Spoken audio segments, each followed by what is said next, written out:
নমস্কার বন্ধুরা, আমার চ্যানেলে আপনাদের সকলকে স্বাগত। আজকের ভিডিওয়ে আমি আলোচনা করব আইপিএলের কিছু গুরুত্বপূর্ণ তথ্য নিয়ে। অবশ্যই থাকবে আমাদের সকলের প্রিয় টিম কলকাতা নাইট রাইডার্সের গুরুত্বপূর্ণ আপডেটস। আমি জানি আপনারা সকলেই পছন্দ করেন কেকেআরের নতুন কি আপডেটস আসছে। আজকের ভিডিওয়ে আমি আলোচনার চেষ্টা করব কেকেআরের একটা আদর্শ প্লেয়িং 11 বা এখন তো আপনারা প্লেয়িং 12 বলতে পারেন। তো প্লেয়িং 12 কীরকম হতে পারে, সঙ্গে অবশ্যই আলোচনা করব একটা গুরুত্বপূর্ণ বিষয়, কলকাতা নাইট রাইডার্সের ক্যাপ্টেন কে হতে চলেছে। অবশ্যই এখানে থাকবে আমার মতামত, আপনারা আপনাদের মতামত অবশ্যই জানাতে পারেন। তো আজকের ভিডিওটা কিন্তু বন্ধুরা খুব ইন্টারেস্টিং হতে চলেছে। আপনারা অবশ্যই ভিডিওটি শেষ পর্যন্ত দেখবেন।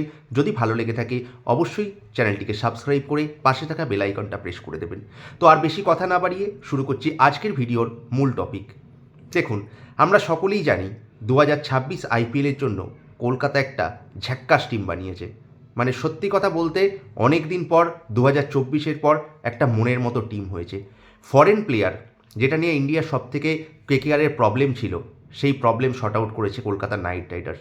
অসাধারণ ফরেন প্লেয়ার তুলে নিয়েছে, মানে প্রত্যেকটা জায়গায় ব্যাকআপ।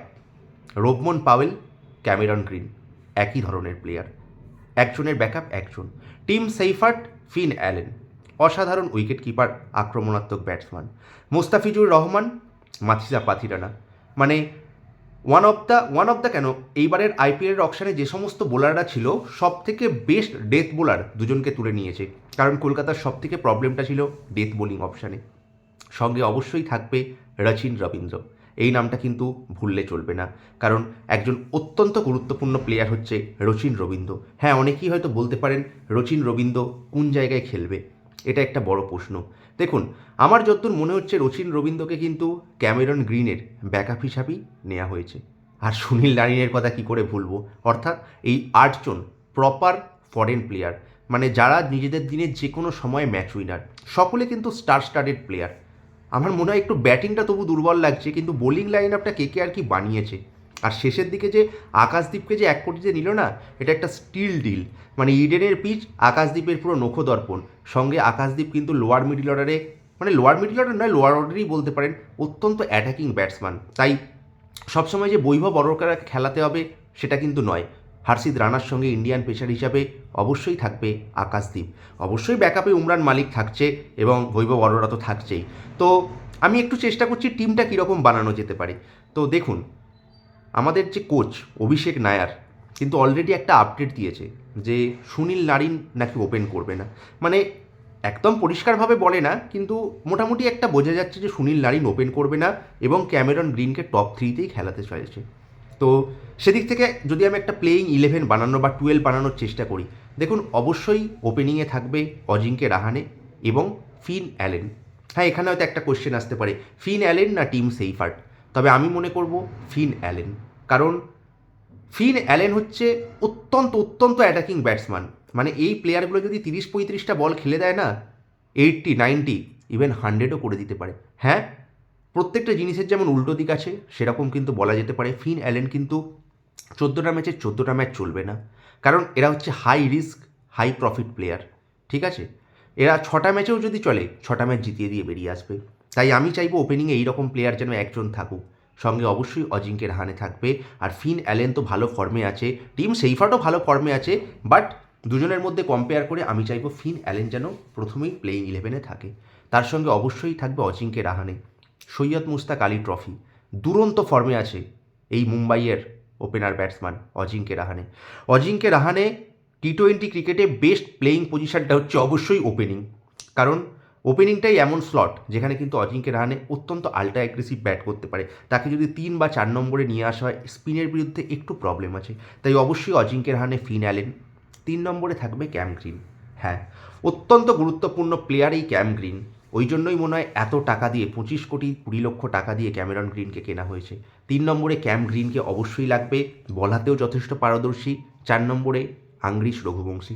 দেখুন, টপ 3টে এরকম অ্যাটাকিং প্লেয়ার থাকলে একজন একটু অ্যাঙ্কার, যদিও আজকের দিনে অ্যাঙ্কার ভূমিকাটা টি-20তে প্রায় চলেই গেছে, তবু বলবো আংরিশ রঘুবংশী 4 নম্বরে অবশ্যই থাকবে, কারণ কোয়ালিটি প্লেয়ার, ভবিষ্যতের একজন স্টার প্লেয়ার হতে চলেছে। ব্যাকআপ হিসাবে রাহুল ত্রিপাঠীও নেওয়া আছে, ঠিক আছে তো।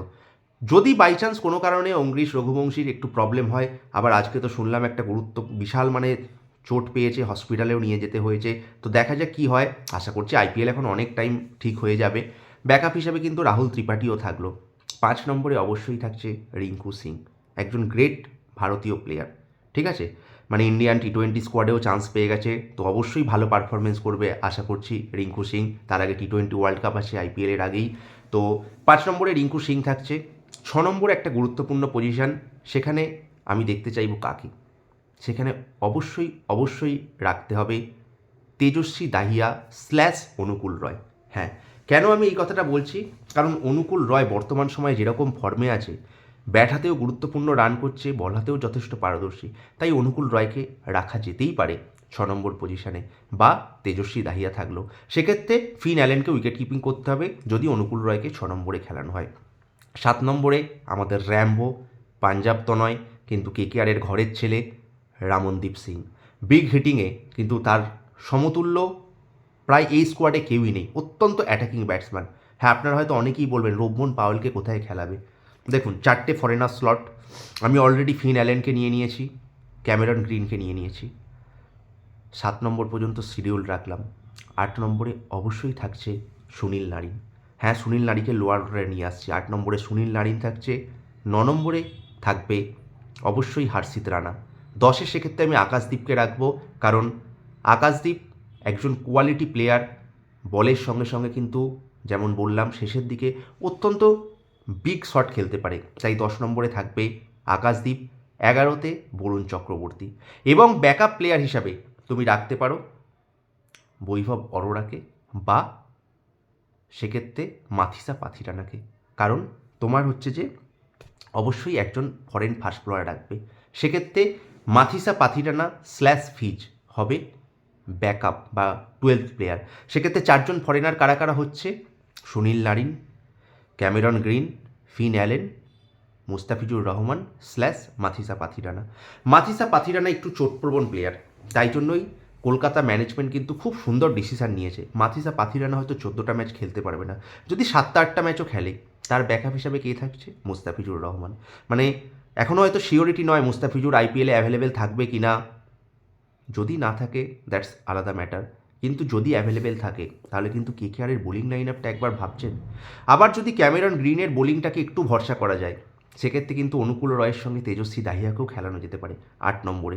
9 নম্বরে সুনীল নারিন, 10 নম্বরে হার্ষিত রানা, 11 নম্বরে বরুণ চক্রবর্তী, আর একজন 12th প্লেয়ার অবশ্যই ফিজ বা মাথিসা পাথিরানা। অর্থাৎ অত্যন্ত গুরুত্বপূর্ণ এবং অত্যন্ত সুন্দর একটা টিম হয়েছে। রোবমন পাওয়েলকে খেলানোর জন্য একটা টেন্টেটিভ থাকবে, কারণ রোবমন পাওয়েল কিন্তু ওয়েস্ট ইন্ডিজ টি20 দলের অধিনায়ক এবং অত্যন্ত অ্যাটাকিং ব্যাটসম্যান। রাসেল নেই যেহেতু একটা ক্যারিবিয়ান পাওয়ার লাগবে, তো দেখা যাক কীভাবে রোবমন পাওয়েলকে ফিট করতে চাইবে। তবে আমার মনে হয় যেরকম কলকাতার টিমের স্ট্রেংথ, সেক্ষেত্রে কিন্তু রোবমন পাওয়েলকে মনে হয় একটু প্রথম দিকে অ্যাটলিস্ট প্লেইং 11-এর বাইরেই থাকতে হবে। রচিন রবীন্দ্রকে নেওয়া হয়েছে ক্যামেরন গ্রিনের ব্যাকআপ হিসাবে, যদি কোনো কারণে ক্যাম গ্রিনের কোনো রকম চোট বা কিছু অসুবিধা হয়ে যায়, সেক্ষেত্রে কিন্তু রচিন রবীন্দ্র থাকবে ক্যামেরন গ্রিনের ব্যাকআপ। তবে আমরা সকলেই হোপফুল করব যে ক্যামেরন গ্রিন যেন অ্যাভেলেবেল থাকে, কারণ এত দাম দিয়ে যখন ক্যাম গ্রিনকে কেনা হয়েছে, অবশ্যই তার অ্যাভেলেবিলিটিটা মাথায় রেখেই ভাবা হয়েছে, এবং অত্যন্ত একজন গুরুত্বপূর্ণ প্লেয়ার, বল হাতেও যথেষ্ট ভালো পারফরমেন্স করছে। অ্যাসেজে হয়তো ব্যাটিংয়ে রানটা পাচ্ছে না, কিন্তু টি20 ক্রিকেট ইটস রিয়েলি আলাদা ফরম্যাট একটা টেস্ট ক্রিকেট থেকে। তো ডেফিনেটলি আমরা চাইবো ক্যামেরন গ্রিন যেন গুরুত্বপূর্ণ একজন প্লেয়ার হয়ে উঠতে পারে, কারণ কলকাতার ব্যাটিং লাইন আপটা মেবি একটু দুর্বল লাগছে, কিন্তু ফিন অ্যালেন বা ক্যামেরন গ্রিন, অজিঙ্কে রাহানে, রিঙ্কু সিং, রামনদীপ এরা যদি ভালো পারফরমেন্স করে, কিন্তু এই ব্যাটিং লাইন আপটাও যথেষ্ট ভালো। সঙ্গে ব্যাকআপ হিসাবে তো মনীষ পান্ডে, রাহুল ত্রিপাঠী আছে, তেজস্বী দাহিয়াও ভালো ফর্মে আছে, অনুকূল রায়, এই সব প্লেয়ারগুলো কিন্তু ভালো ব্যাটিং করলে অবশ্যই কেকেআর ভালো পারফরমেন্স করবে। তো অনেক রকমভাবেই টিম 11 বানানো যায়, কিন্তু এর সঙ্গে আরও একটা গুরুত্বপূর্ণ টপিক, ক্যাপ্টেন কে হবে। দেখুন, আমার মনে হচ্ছে ক্যাপ্টেন হবে অজিঙ্কে রাহানে, কারণ সৈয়দ মুস্তাক আলী ট্রফিতে বিশাল একটা ভালো ফর্মে আছে অজিঙ্কে রাহানে, আর কলকাতার যে টিমটা হয়েছে বা স্কোয়াডটা হয়েছে, এখানে কিন্তু অজিঙ্কে রাহানেকেই আমরা ক্যাপ্টেন হিসাবে দেখতে চলেছি। আশা করছি, অনেকে হয়তো বলছেন রিঙ্কু সিং ক্যাপ্টেন হবে, বাট আমার মনে হয় অজিঙ্ক্য রাহানের হাতেই কিন্তু 2026-এর দায়িত্ব দেওয়া হবে। অবশ্যই অজিঙ্ক্য রাহানে 2025-এ ক্যাপ্টেন হিসাবে কিছু ব্লান্ডার করেছে, হোপফুলি সেগুলো সংশোধন করে একটা ভালো টিম পেয়েছে, ভালো ক্যাপ্টেন্সি করে কেকেআরকে আবার জয়ের সরণিতে ফিরিয়ে আনবে। 2024-এর যেন রেপ্লিকেট হয় 2026-এ, অ্যাজ এ কেকেআর ফ্যান আমরা সবসময়ই চাই। তো দেখা যাক এবার কী হয়। তো বন্ধুরা, আপনারা একটু মতামত জানান যে ক্যাপ্টেন্সি হিসাবে আপনারা অজিঙ্ক্য রাহানেকে ছাড়া আর কাকে দেখছেন, একটু কমেন্ট করবেন। আর প্লেইং 11টা আপনাদের অবশ্যই কিন্তু কমেন্ট করে জানাবেন। চ্যানেলে যদি ভালোবেসে থাকেন, এতক্ষণ যদি ভিডিওটা দেখেন, অসংখ্য অসংখ্য ধন্যবাদ আপনাদের।